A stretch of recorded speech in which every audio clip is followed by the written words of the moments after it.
Everybody, today we are going to discuss dissociation constant of acids and bases. As far as strong acids are concerned, those are dissociated completely, but weak acids and weak bases dissociate in feeble manner. I mean, they are not completely dissociated. For example, let us consider weak acid HA. When this weak acid is dissolved in water, then it dissociates feebly, producing H plus and A minus ions in the solution.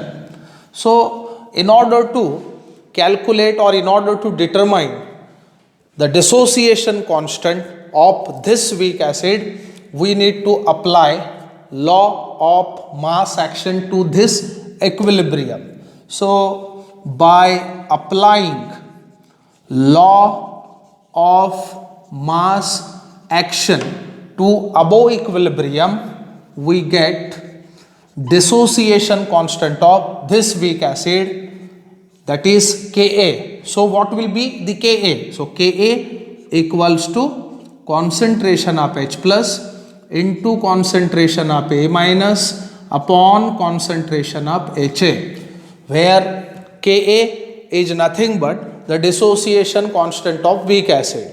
Remember, greater the value of Ka, I mean dissociation constant, greater will be the acidic strength. Similarly, as far as weak bases are concerned, those are also feebly dissociated. Now let us consider weak base BOH. When this weak base is dissolved in water, it also dissociates feebly, producing B plus and OH minus ions.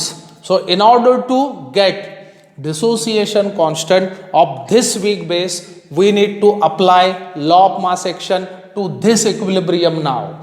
So by applying law of mass action to this equilibrium, we get the dissociation constant of base, that is Kb. So Kb equals to concentration of B plus into concentration of OH minus upon concentration of BOH. So where Kb is nothing but the dissociation constant of weak base. So greater the value of dissociation constant, I mean Kb, greater will be the basic strength. Thank you very much.